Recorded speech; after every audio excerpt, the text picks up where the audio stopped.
Good morning and welcome to Sacred Ground Community Church and Sangha. I'm Parson Michael, and this is our Mindful Sunday morning service. Once a month, we do a service in our home, and it's usually the first Sunday of the month.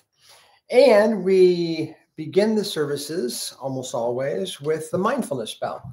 And we're invited here, and you're invited there into mindfulness. Keyword, I say it almost every week, invitation. You are welcome to sit back and watch what we're doing. You're welcome to participate. Ollie will be talking in a few minutes how you can share in the comment section if you're watching live on YouTube. So we'll begin with the bell. And the idea, it's very simple and yet kind of challenging. The idea is to be right here, right now, with our body, with our mind, with our spirit, in this very moment. Not carried away by thoughts, concerns, worries, just right here. You're invited to enjoy the sound of the bell.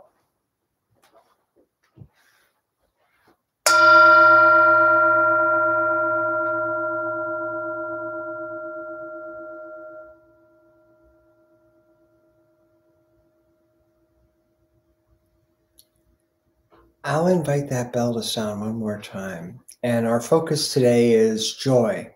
Priti, one of the 7 factors of awakening. So if you wish, you might want to have a little half smile. You might want to have a little inner smile as you hear the bell in this present moment.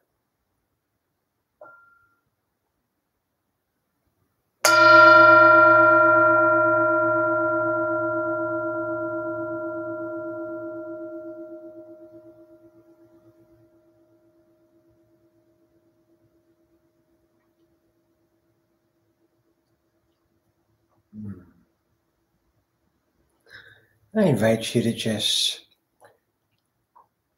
go into a meditative awareness, aware of your body, aware of how you're sitting, aware of your breath in and out. It's always nice to let those shoulders go down on the out breath.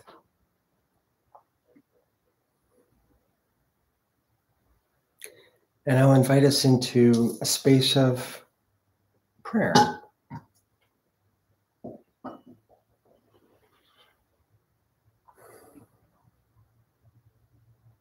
We have many different understandings of the sacred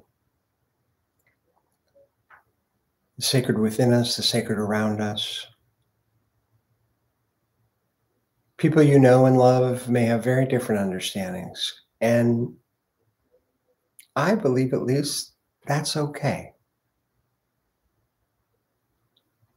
We can be kind and respectful to each other in our understandings. And we can honor wherever we're sitting with the sacred. And in prayer, again, invite here. I invite you into just connecting with that sense of the sacred. Maybe internal, maybe external, maybe both.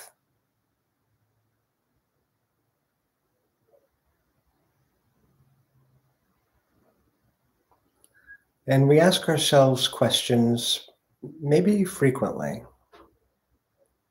And in this prayer, just as we start to open up on our theme today, I invite you to raise this question with the great sacred.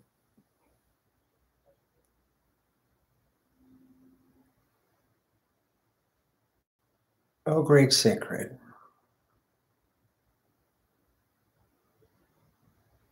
what brings me joy?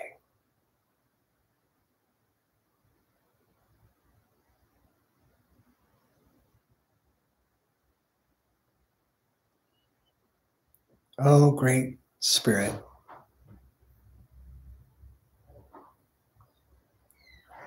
Where do I experience joy?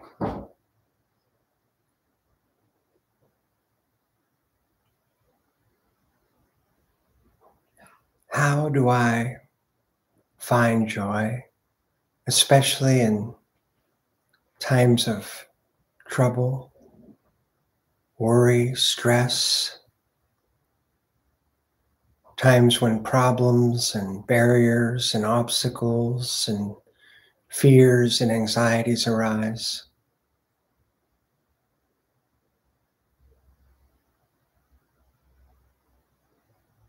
Help me, all that is sacred, to find joy, to give joy, to express joy, not for any superficial reasons, but because we know joy is an essential part of healing. And in our heart of hearts, we know joy is one of the primary reasons we are here.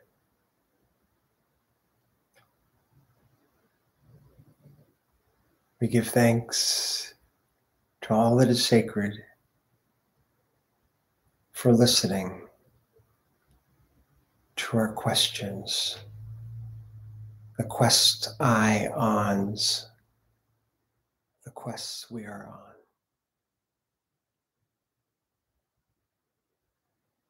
Peace and amen.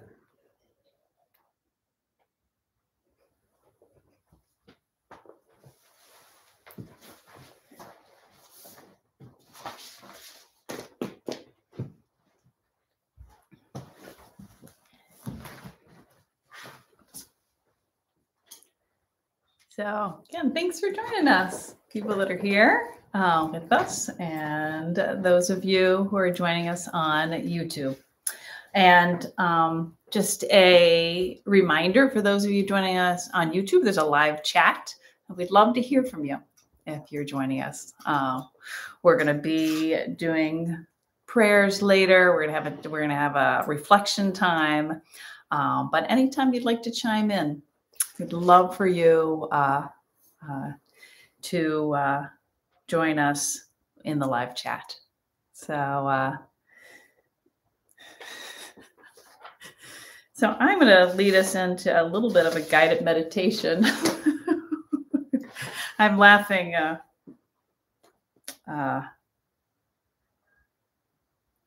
Why am I laughing? I am laughing just to be joyful, and Michael's in my communication is what I'm laughing at right now. Is what I'm laughing at, and just trying to be joyful. So I'm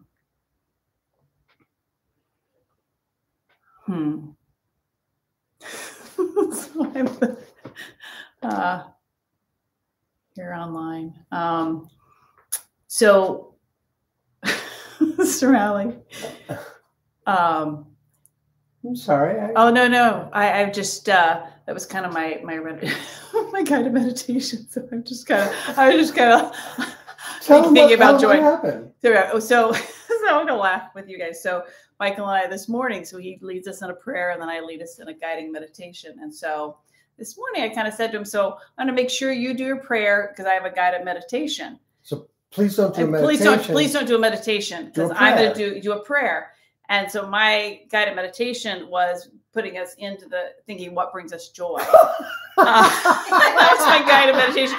And just because a half an hour ago we had been talking about, and so when he's guiding us into that prayer meditation, I'm thinking, what am I going to do now when I get up there? So that's why I'm laughing, so that can be joyful too.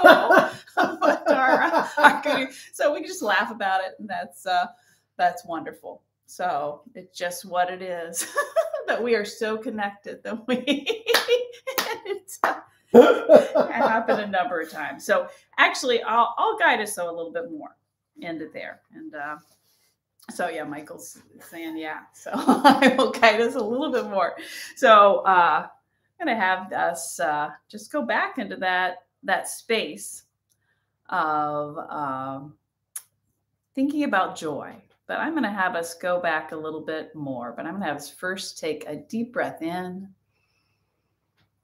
hold it for a second, and then slowly let it out. One more time, a deep breath in. Hold it for a second before letting it go. That's always helpful. So I'm going to have us think a little bit more about the word joy, and I want to have us associate happiness, fun, and play kind of all in there. And I'm going to have us for a moment try to go back to childhood and think about what brought you joy in those childhood years. I'm going to have us be silent here for a moment and just go back, and they could be images, feelings, smells, or what brought you joy as a child? Where did you play? Where did you have fun?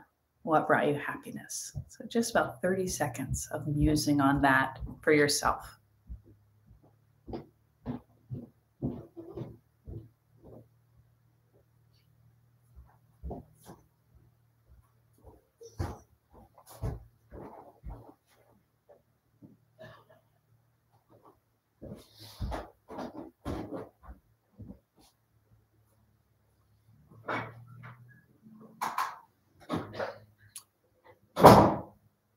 Now I'd like to come to our adult selves. And I'm going to ask those same questions. Think about joy, happiness, fun, and play. Where are you playful as an adult? Where do you have fun? Where do you feel joy and happiness? And those all might be separate things here as an adult, right? But I'm going to have us muse on that. But I'm going to put a second part to that, because I think some of us maybe don't feel like we play enough. And maybe can't come up with that. So if you can't come up with ways that you're doing that, where would you like to play and have fun? Where would you like to feel joy? So I'm going to have us sit again in silence for about another 30 seconds and muse on that in our adult selves, either where we're finding joy or where we'd like to. And I'm going to put play and fun and happiness all in there together too. So another 30 seconds of sitting here.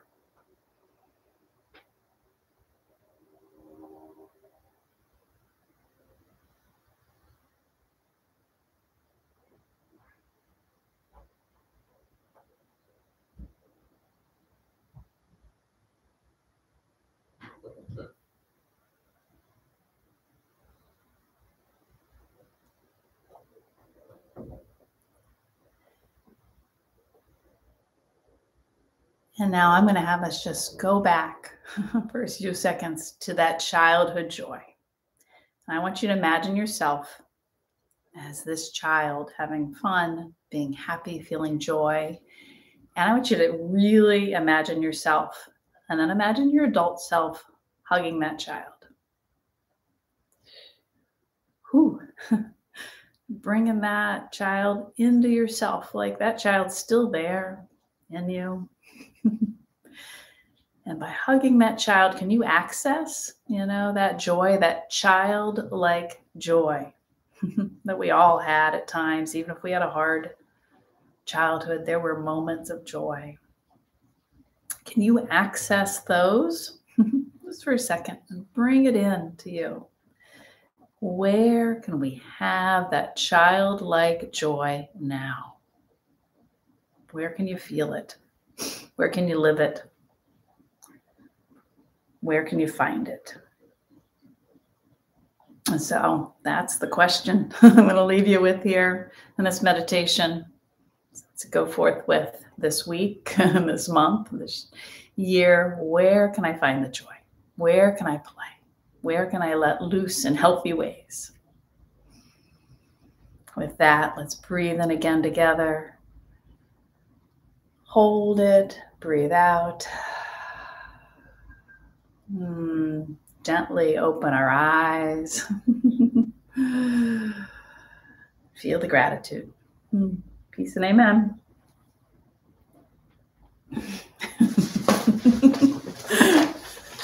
Ooh, that was a lot too to think about that. Wow.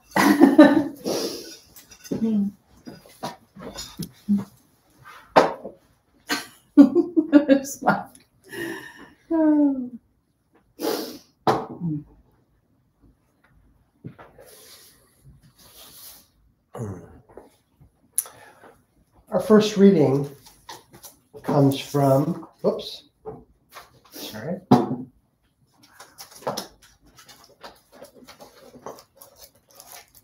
It comes from Judeo-Christian tradition, and I'll be reading part of a psalm, Psalm 16, verses 5 through 11.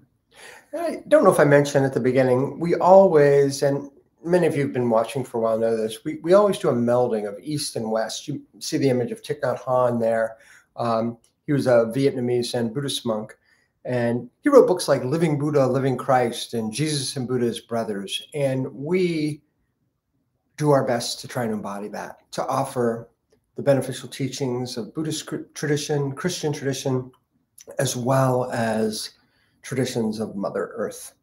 So with that, from Judeo-Christian tradition, Psalm 16, verses 5 through 11.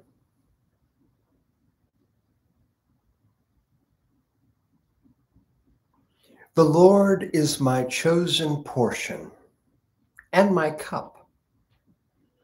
You hold my lot. The boundary lines have fallen for me in pleasant places. I have a goodly heritage. I bless the Lord who gives me counsel. In the night also my heart instructs me. I keep the Lord always before me. Because he is at my right hand, I shall not be moved. Therefore, my heart is glad, and my soul rejoices. My body also rests secure.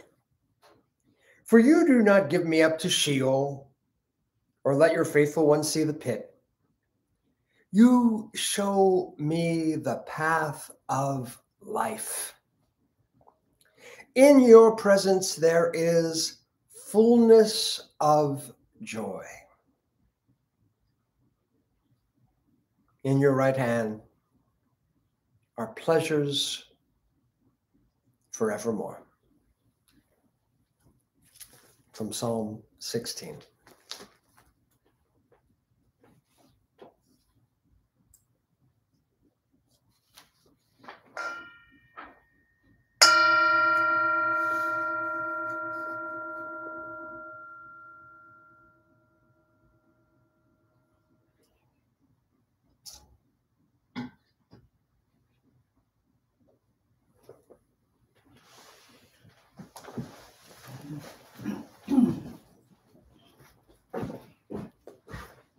Our second reading is from the Heart of the Buddhist Teachings, page 203 and 39. One of the 7 factors of awakening is joy, Priti. Joy goes with happiness, Sukha, but there are differences. When you are thirsty and a glass of water is being served to you, that is joy. When you are actually able to drink the water, that is happiness. It is possible to develop joy in your mind even when your body is not well. This will in turn help your body. Joy comes from touching things that are refreshing and beautiful within and outside of ourselves. Usually we touch only what's wrong. If we can expand our vision and also see what's right, this wider picture always brings joy. Please ask yourself, what nourishes joy in me? What nourishes joy in others? Do I nourish joy in myself and others enough? These are questions about the third noble truth. The cessation of suffering well-being is available if you know how to enjoy the precious jewels you already have. You have eyes that can see, lungs that can breathe, legs that can walk, and lips that can smile.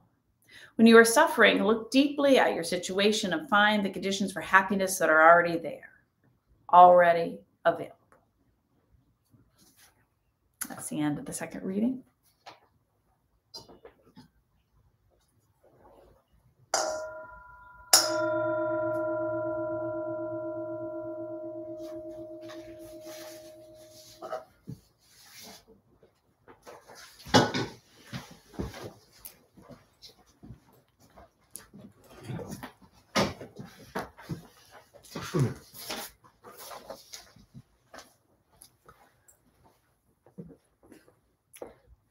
Years ago, we were at a mindfulness retreat with Thich Nhat Hanh, and we had traveled from Ohio to Massachusetts to go to this retreat. And I was there with a friend, and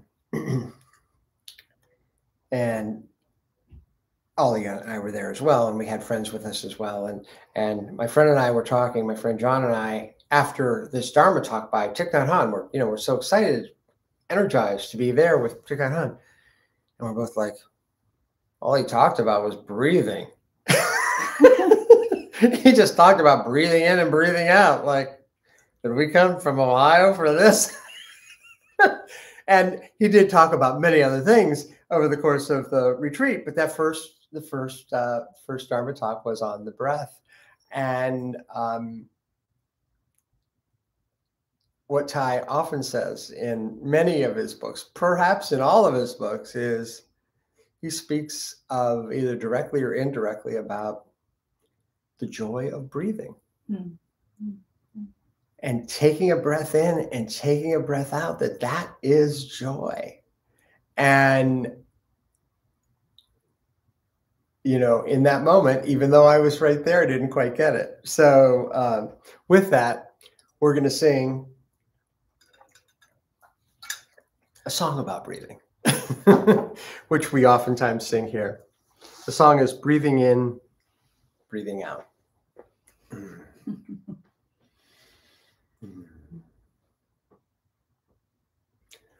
Breathing in, breathing out, breathing in, breathing out. I am blooming as a flower. I am fresh as the dew. I am solid as a mountain. I am firm as the earth. I am free. Breathing in, breathing out. Breathing in, breathing out. I am water reflecting what is real, what is true. And I feel there is space deep inside of me. I am free, I am free, I am free.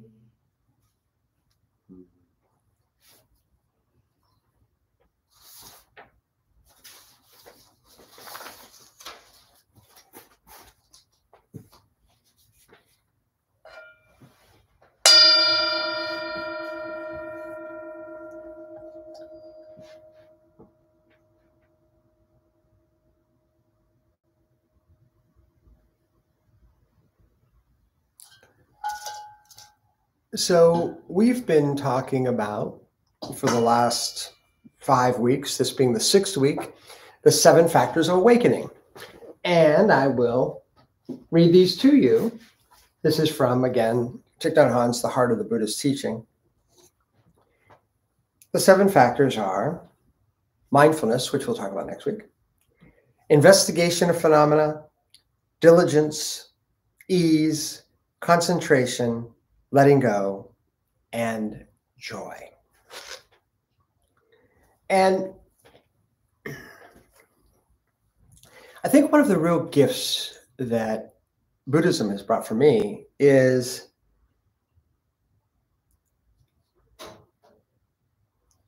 an invitation for me to recognize my agency, that I have some choice. I remember when I was in college back in the early 1980s, and in some social psych class, we had to write down 3 adjectives to describe ourselves. And one of the 3 I put down was moody. And I saw that as part of my temperament. And there might even be a partner of mine for 30 years who's kind of nodding their head over to the side, right? Which is true, right? So it is a part of me, but it doesn't have to control me. And one of the things that I've been learning for many years now that Buddhism and mindfulness have helped with is I have some say regarding these emotions. I have some, I don't want to control, I don't want to suppress and all that sort of stuff, and that say is not just about like stopping an emotion or starting an emotion, but it's about, as Ollie was sharing, making choices that, oh, this brings joy. Do that more. This brings suffering. Try to do that less. And figure out, well, this is a real problem in the world that I have to deal with and want to deal with, but it also brings suffering. Then it's real skillful means, right? I'm looking at Shannon here because she does all this good work trying to help our planet. And any of us, you might be working for justice issues, or you might be working to help in any way. My mother-in-law, years and years of foster and adoptive care work. How do you do it in a way that can still, maybe not in every minute, but can still nurture and foster joy in you? And so I think slowing down helps. I think meditation helps. I think presence helps. I think prayer helps. And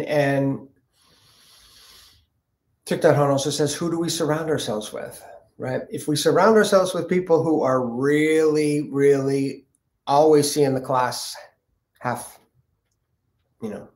empty, it's harder to see the glass half full, right? So all of these things are related. And for me, I know what we're doing right here is part of it. I mean, we're very small, right?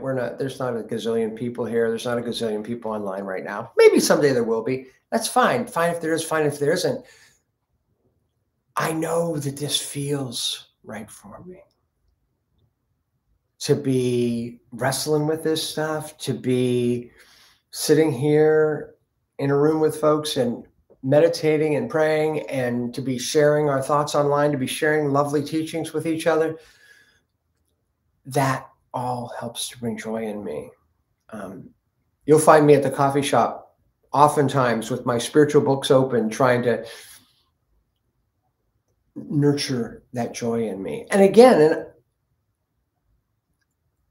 I'm not just interested in, oh, Michael Malley's happiness and woohoo and forget the world.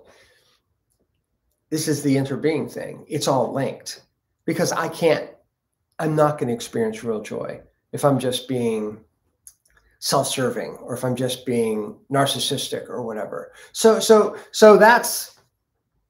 are some of my thoughts on joy. One thing I want to share is, and we've talked about this book before, The Book of Joy.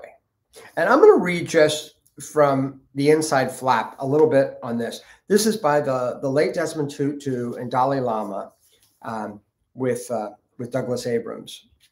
And some of you may or may not know the Dalai Lama and Desmond Tutu, though from these two different religious traditions, were friends.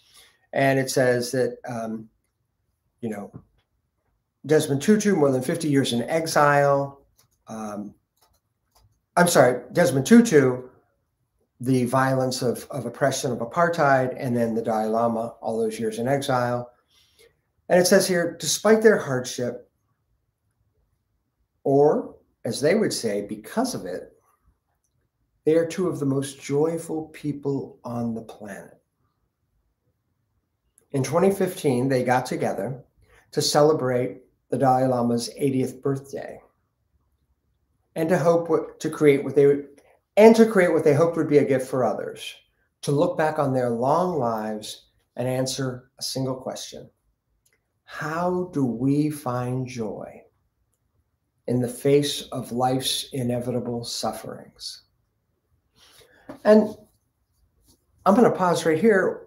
We all know we're dealing with so much suffering in this world, right? I mean, we've got the suffering of climate change. We've got huge problems in the world with Gaza, with Ukraine, with Sudan. There's so much. And here in America, the incredible divisions, the incredible stress around this election that's just a couple of days away. There's so much suffering.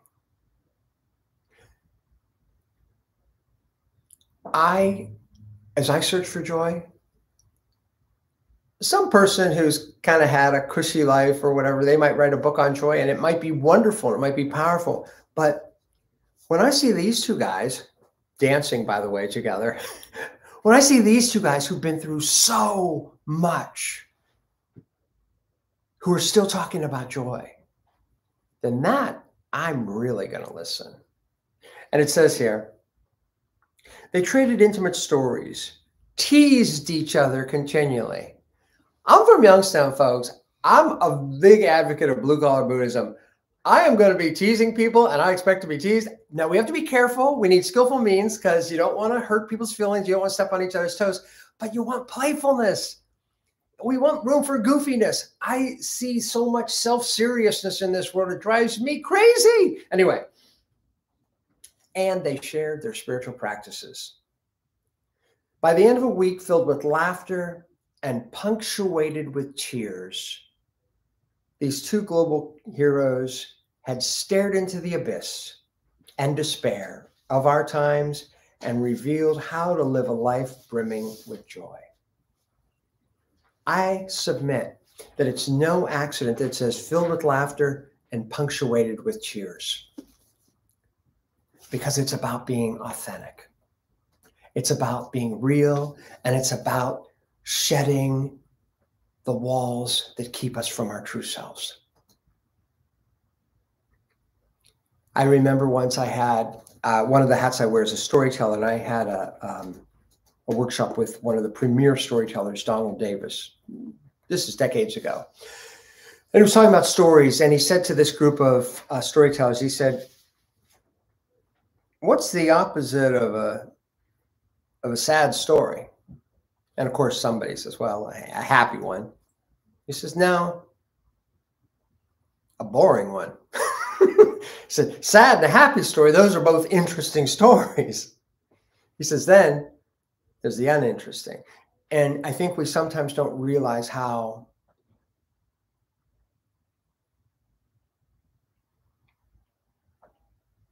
when we open up to our sadness and when we open up to the pain in a healthy way, we can also open to the joy. Another Tibetan teacher said that the spiritual warrior is often on the verge of tears. And you may have experienced this, like when you have a real soulful conversation with someone and you hit that one point and you're like, like, I'm really glad to be sitting with you here right now. And you both feel it and you get the lump in your throat and you get the tears in your eyes. Don't be surprised if in 10 minutes you guys are laughing together, because you're starting to open it up, right? So just a little more about this wonderful book. This book offers a rare opportunity to experience their astonishing and unprecedented week together, from the first embrace to the final goodbye. We get to listen as they explore the nature of true joy and confront each other on the obstacles to joy. fear, stress, anger, grief, illness, even death. And they offer 8 pillars of joy, providing the foundation for lasting happiness. Throughout, they include stories, wisdom, science. Finally, they share the daily joy practices that anchor their own emotional and spiritual lives. And not to be the big disclose, but part of that daily practice is going to be prayer and meditation and practices of compassion, visualizing.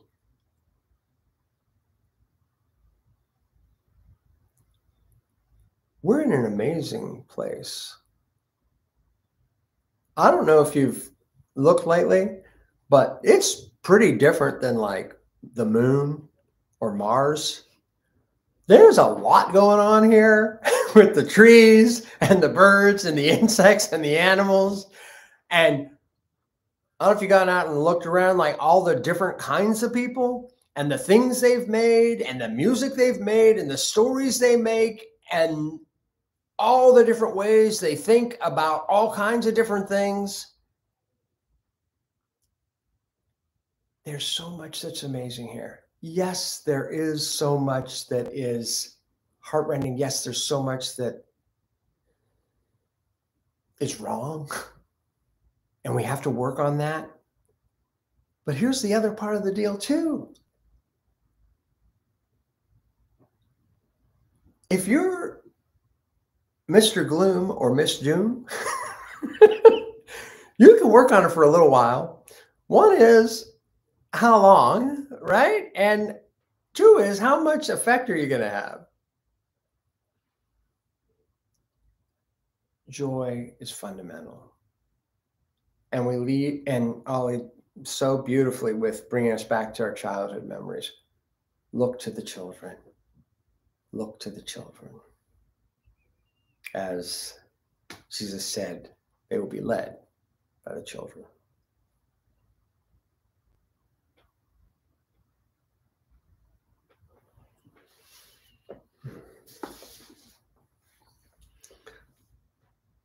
Would you like to explain about sacred saunter time for 10 minutes, or would you like me to do that?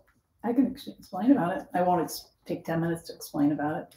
I'd take 20, but that's all right. No, so explain about that there will be a 10-minute sacred saunter. Right. You say right here it's a 9-minute outdoor time. You say that? You could say that. You could say you can make it 9. 9 minutes and 35 seconds. Yeah, he says 5 minutes on I was just trying to be precise. Okay, that's great. So I'm gonna take this. You take that. So when we do our wild church times, part of we do wild church the 2nd, 3rd, and 4th Sundays, and every Friday. Now we're doing wild church, and when we do that, part of the time of that is about 20 minutes where we all kind of go off, and we're in a park all those times, and just commune with nature. Sit, breathe, and see what is calling us in nature. So it might be a tree or bird songs or the wind, and just listen. And sometimes think, but sometimes not. So what we're going to do now is we're going to have a 9 or 10 minute saunter time here. I think Michael's going to take the computer, and he'll take that outside with him someplace in our yard. So you guys are welcome to stay on the computer and watch from where Michael is. You are welcome to look out a window. You are welcome to go outside and just have some time, quiet time with the natural world. So we're going to do that here. And what time is it right now? So we can say it is 11:14. So at 25. 25. Right now it's 11 minutes. 11:25. We'll come back here. So if you want to set your clock or your watch or your phone and go outside, you could do that. So, and then we'll have a time for sharing after that. So those of you that are here with us can share, and those of you that are online can share in the live chat. So yeah, thanks for being with us. I'm gonna ring the bell, and Michael will take you guys who want to stay with us online outside. See you back here at 11:25.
Yeah, thank you.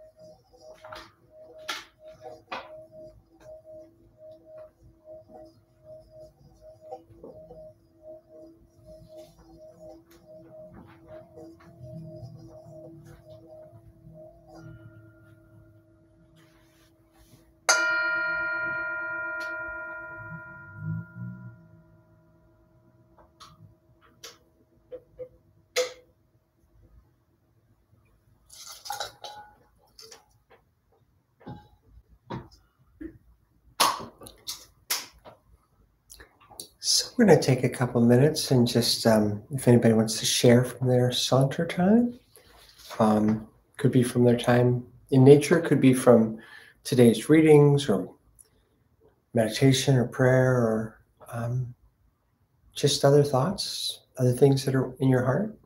And we'll allow space for people to share if you would like to share something from in your comments that Ollie or I will read them. And if folks gathered here wish to share, we can turn the camera or we can trade seats.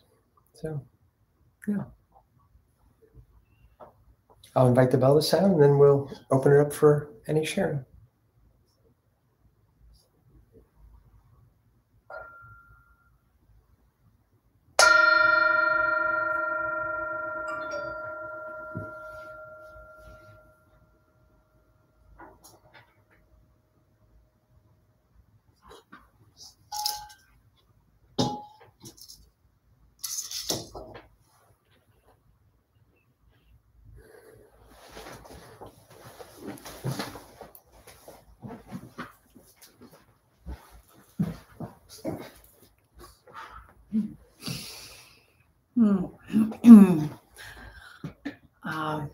Just for those who are joining us online, certainly if you share in the live chat, we're able to see it. So we'll be able to share it with folks here. I was reminded again, as I'm reminded again and again, that comfort and joy don't always go together. And sometimes it just takes a push.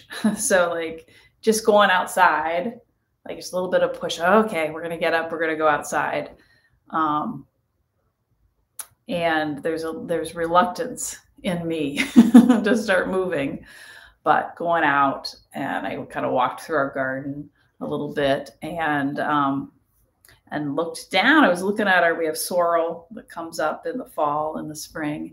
And there is a black-eyed Susan, which we have so many black-eyed Susan seeds because they've all done their thing and turned into seeds. But this was a new black-eyed Susan, probably because we have such warm weather here this fall. It's been so warm, but it was just absolutely gorgeous. And it had like 3 more buds that probably will, because I don't think it's going to freeze this week, probably will open up. So just remembering the joy. And another example, when I was talking about fun and play and joy, last weekend we had our 17th annual Halloween party, Samhain Halloween party, dress-up party that we do here. And there was some inertia in me. Our kids are getting older, and okay, we're going to do this party. But oh my gosh, once we all got dressed up, it was so fun. It was just fun and joyful, and we were dancing. So this room that we're in right now, we had taken up the carpet and moved the chairs, and we had our boom box, and we're playing music, and little kids are dancing, and people our age are dancing, and we're all dressed up, and it was just fun and joyful. I was like, oh yeah, this is why we do this, right? But there was that inertia, or that, like, why are we doing this? And I just have to remember. And Michael, I talk about this all the time, especially as it gets colder. Like, we're comfortable, and moving beyond comfort sometimes can lead to joy. So that's my sharing.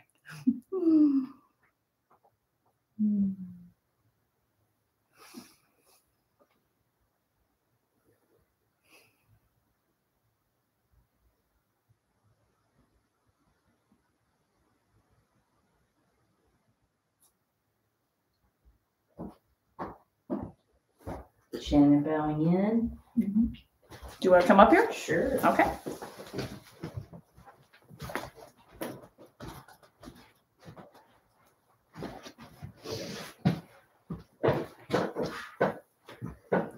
Shannon bowing in again for all you online.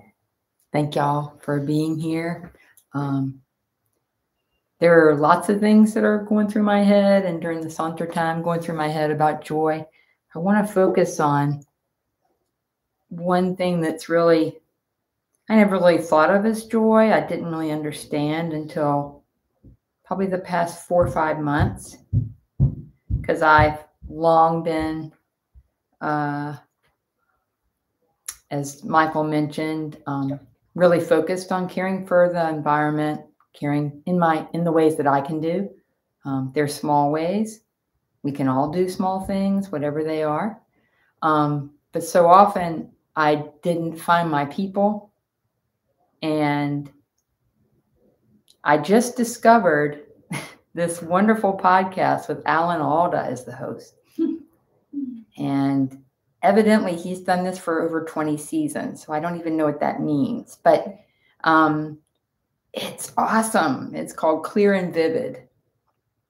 And I listened to Ayanna Johnson, whom I had already heard in a different context, on with Alan Alda. And she has a new book, What If We Get It Right? About acting to heal the earth and all beings right now. And the reason that this is applicable to joy is she said something that I have found recently to be true. Instead of being really down because I couldn't really find my people, I realized I hadn't worked very hard to find them because it wasn't that hard. And so now I'm involved with groups of like-minded people. It doesn't mean that that's all we can do, but as Alan Alda said to Ayanna, so what do you do with climate deniers and people who will not listen? She says, I can't waste my time arguing with people who aren't ready to have a conversation about it, or whatever it is. It doesn't mean they're wrong or right or whatever, but they're not going to change right now. They're not ready to see. So rather than do that and be depressed and not joyful ever, she has found people who are her people, who work together. And that's what I found. And I'm so much more joyful. And I just never thought of that. I've long been uncomfortable with happy. I shared this recently with a friend in another Sangha when we were having coffee, just the two of us, and he was really interested in that. And I said, it's because happy in our society, at least in my experience growing up, it was very fleeting and wrapped around materialism. And I just don't like that. Or escapism. And then you come out of that 2-hour movie and there's nothing wrong with being joyful in a movie, but then it's joy, like Michael and Ali have both said, it's joy and suffering at the same time. And that's what works for me much, much better.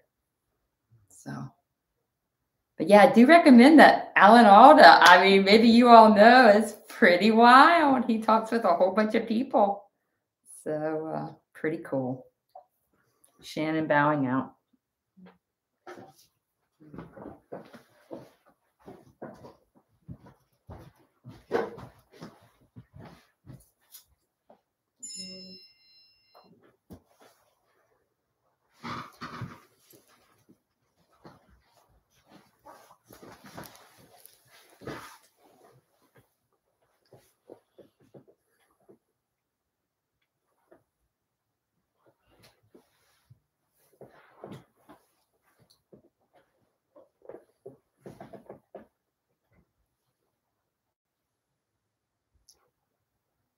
Just a couple little thoughts from my saunter time. And if you happen to stay online, you would have been with me there. I kind of trying to keep the camera more or less where I was looking.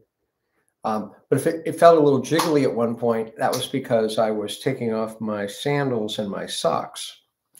And well, first I'll talk about the squirrels and just talk about playful, right? The squirrels are, to me, I mean, I get irritated with them, right? They're like, they're chewing up stuff in the garden and da-da-da-da-da. And I see them as pests oftentimes, but it was so fun to just be there like, oh, look at these like playful critters jumping from branch to branch and chasing each other.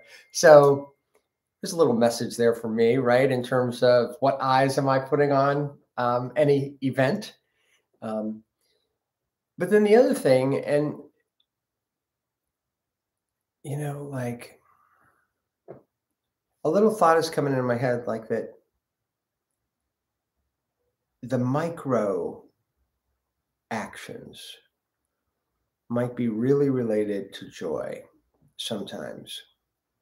So I've been getting outside a lot. As Ollie mentioned, we have, we're doing every Friday here in Columbus, and every Sunday, except for the first Sunday of the month, we're usually in a park. So we're outside a lot, and I'm doing some other activities outside as well.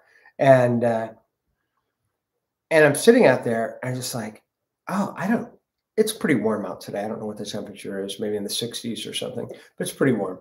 I'm like, I don't want to have shoes on here or socks. And I want my feet touching the ground. And Thich Nhat Hanh, in some of his writing, he talks about when we step on the earth, we can think of ourselves as massaging Mother Earth. And I love that image. But I think even if I didn't have that image, it just feels good to me. And so I'm just like, oh, I like my feet on the earth. I like my skin on the earth. And that a very little thing might actually bump up joy in my being a little bit.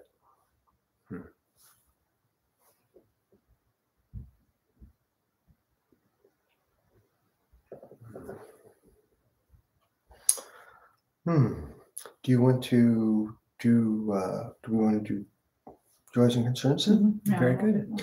Well, thank you, folks. And if you're watching this as a recording, you're also welcome to share in the comments and that. And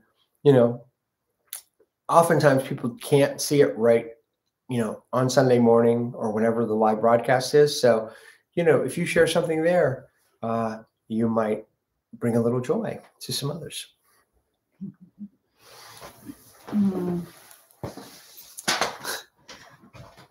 I just thought about this. We're going to do joys and concerns.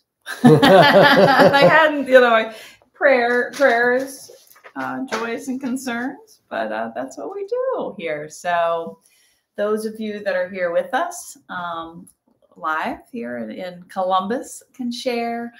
Those of you online who would like to put something in the live chat right now, or like Michael said in the comments later on, if you're not watching it live. So you can list joys, you can list prayers, you can list concerns. So, and we will take those in. So I'm going to give us a moment just to breathe, get in a place of prayer, and list our joys and concerns. And also, as we always say, they can just be in your heart too. So if you want to lift them out loud, you can, but you also can hold them in your heart.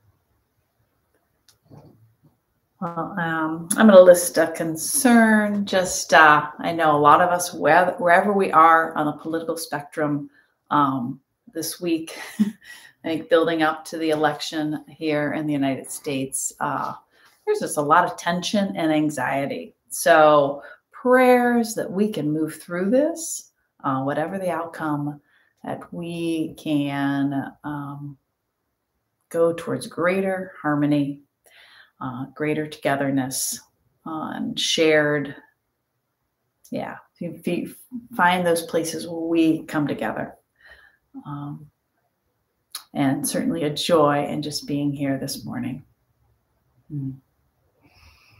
Breathing.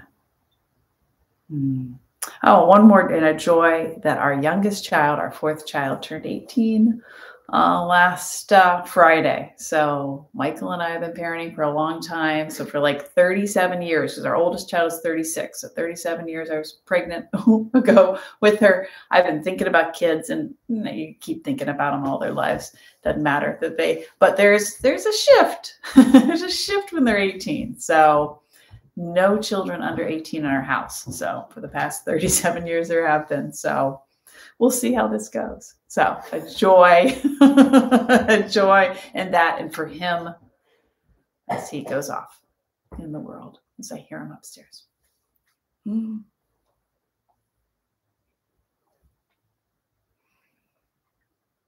Shannon bowing in. Here in O'Malley's house, there are lots of things to think about written on the walls. And every time we come here once a month, slowing down is one of the most radical acts you can do in the modern world. I love that one the most. If I have to pick one, because I love the joy that it brings me. I do that regularly. I never did it before I, thanks to our younger son, learned about Thich Nhat Hanh, because I'd never even heard of him somehow. And that was 7 years ago. And I love it. And one of my fondest things to do in my daily life is, and it sounds pretty wild, but I love it, because you go anywhere, the grocery store, the pharmacy, you're on a phone call with your doctor's office, and start to notice, if you haven't already, how many people say they're sorry. I'm sorry it's taken so long. And they're talking like 90 seconds. That's what's happened in my 60 years. Really in the last, I don't know, 10 years. We feel this pressure to apologize for things taking 90 seconds too long. And then I just say, I don't see a fire anywhere. It's fine. Please relax and take a few breaths. And I've never had anybody react in any way but delight. Even if all it is whoo. And I just love to do that. And it is a radical act. I love doing it in the grocery store, especially when I'm in a line of people. And I just say something like that. And usually, not always, somebody grumpy behind you might, like, their face shifts a little bit. And it's just beautiful. So it's just joyful to me. I have a concern that I shared last week. My sister's having serious surgery tomorrow, which I myself had 20 years ago, because we share an inherited rare disorder. And so my having had it 20 years ago gives her some peace. And that was a joy that I could share that with her. But it's a difficult thing. It's a difficult thing to go through. So I ask that everybody hold my sister. Shannon bowing out.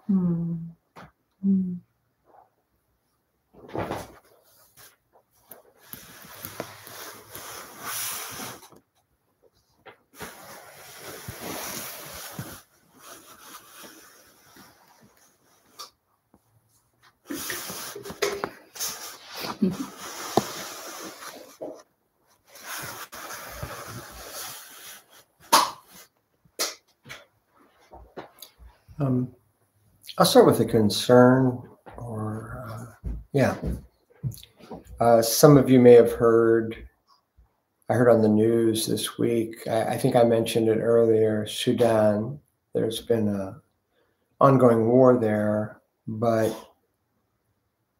not only that, the crises caused by the war and people unable to get, food to people.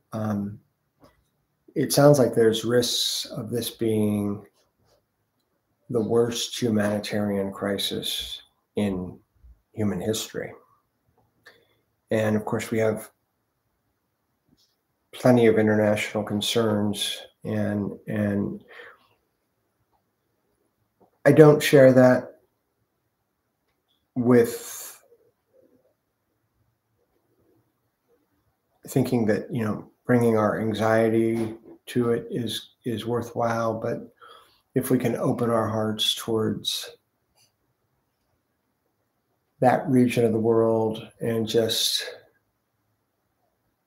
call upon the great sacred and call upon the sacred within and send as much love and caring and hopes for peace into that area as we possibly can. And I'd also like to share joy. I have a number of them in my heart, more personal ones, but here's a joy. And this may not be for everybody who's watching, depending upon where in the world you're watching, but a joy that despite all the problems, despite the limitations of whatever candidate from local dog catcher on up, despite all the money that has influences that it should not, I want to express joy that I live in a place, we live in a place where those over 18, like our newly 18-year-old son, have the opportunity to make some choice in who will lead our country, which will have all sorts of effects, both domestically and internationally. But the idea, however incredibly imperfectly and however limited, and it is quite limited, we have some level of choice. And that is absolutely, joyfully magnificent.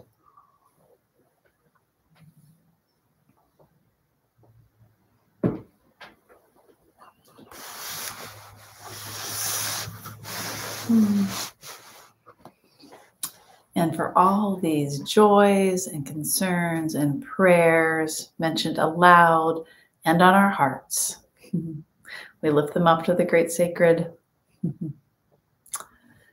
so that they, with the hopes that they may add to the good, add to what's beneficial. Peace and amen. Well, we are going to just have a couple of announcements, and then Michael's going to lead us out in a closing prayer. So thanks for joining us, guys.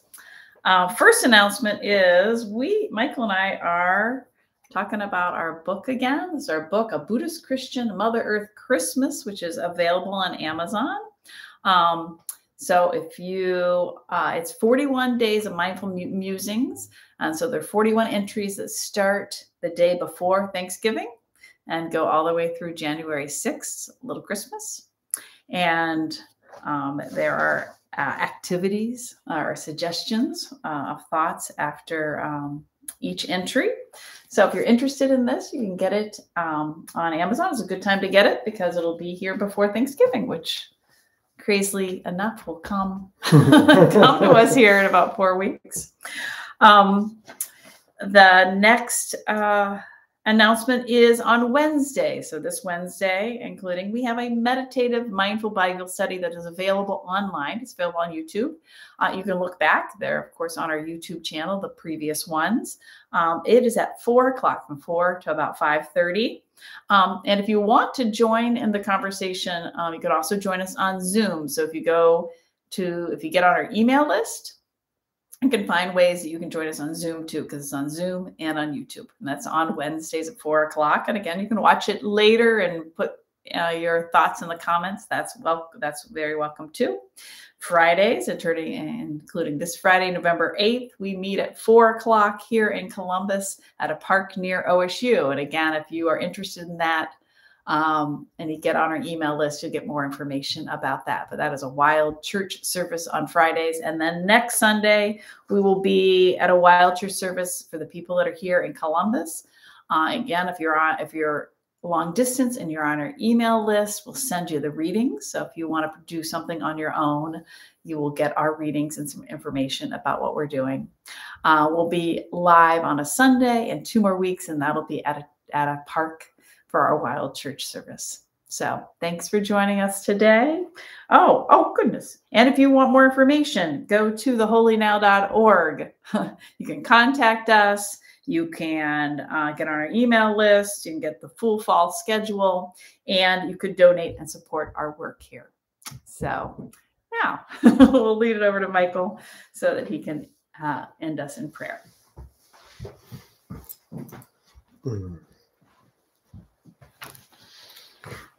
Well, thanks to y'all, and thanks to you all.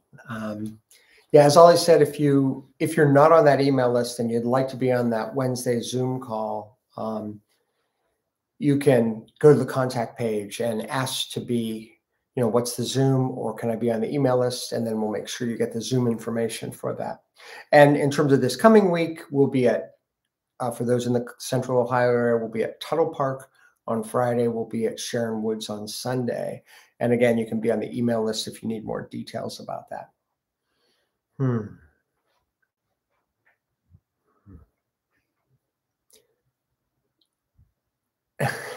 I think if our younger grandchildren were here, talked about the children earlier, if our 7-year-old grandson or our 3-year-old granddaughter were here, they might think, I don't know that they wouldn't articulate this, but somewhere in their spirits there might be like, wow, grown-ups really have to work at this joy thing, don't they? It ain't that hard, like the Legos are right over there, and here's some blocks and some trucks, and how about if you chase me around the backyard? I mean, and look, there's Cookie, there's the dog. Do you see the cat? I mean, it's not that hard. So, again, I was thinking that, look to the pets, look to the animals, look to nature, look to the young people, look to the children.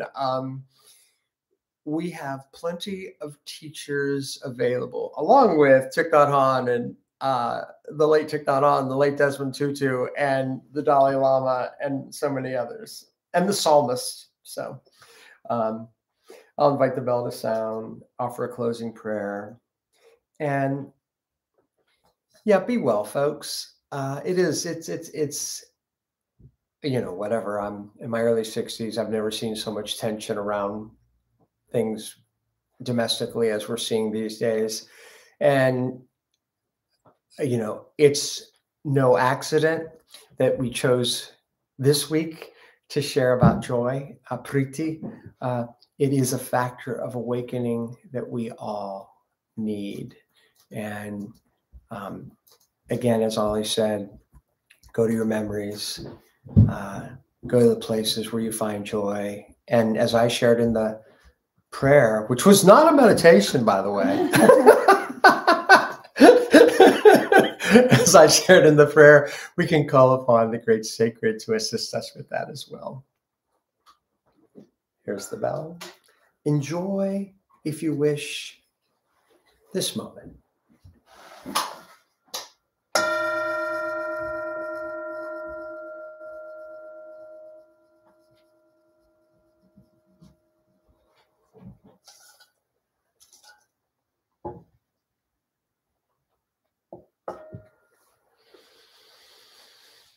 Hmm.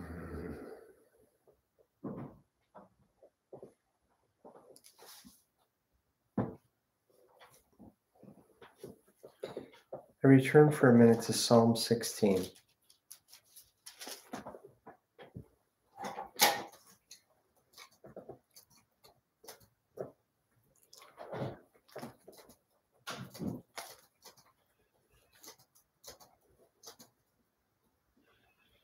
I share a few of the verses. The boundary lines have fallen for me in pleasant places.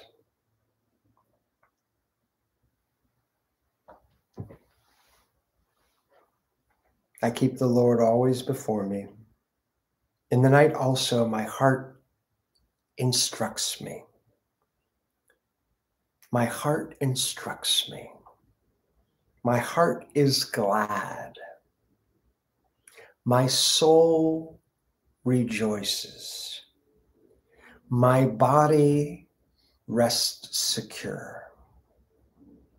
My heart is glad. My soul rejoices. My body rests secure.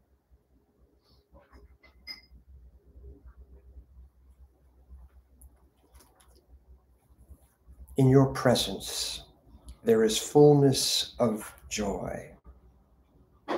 Pleasures forevermore.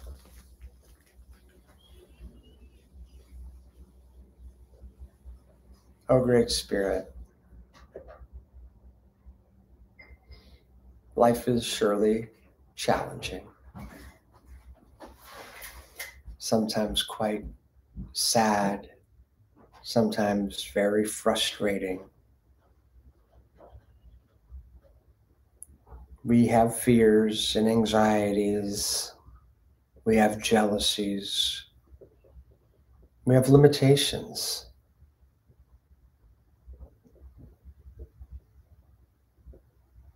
But may we also open our spirits, our bodies, our lives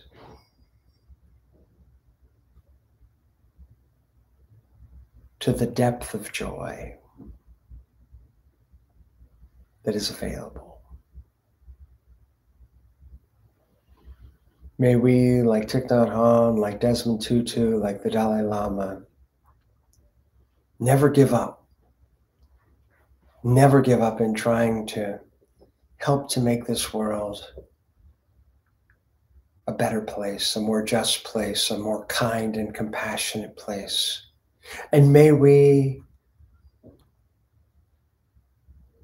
like so many others, so many other women and men of all traditions and of no tradition,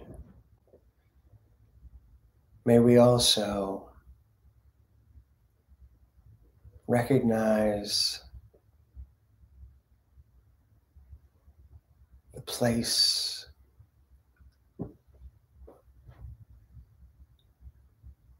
for enjoyment.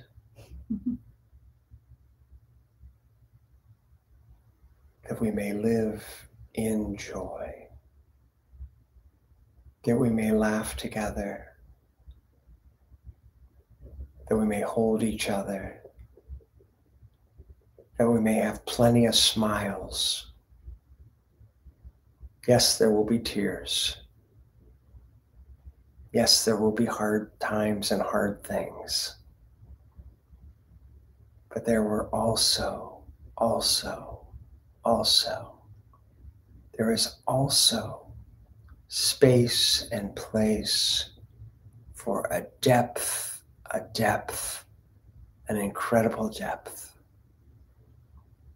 of joy, joy, joy, joy, joy, joy, joy, joy.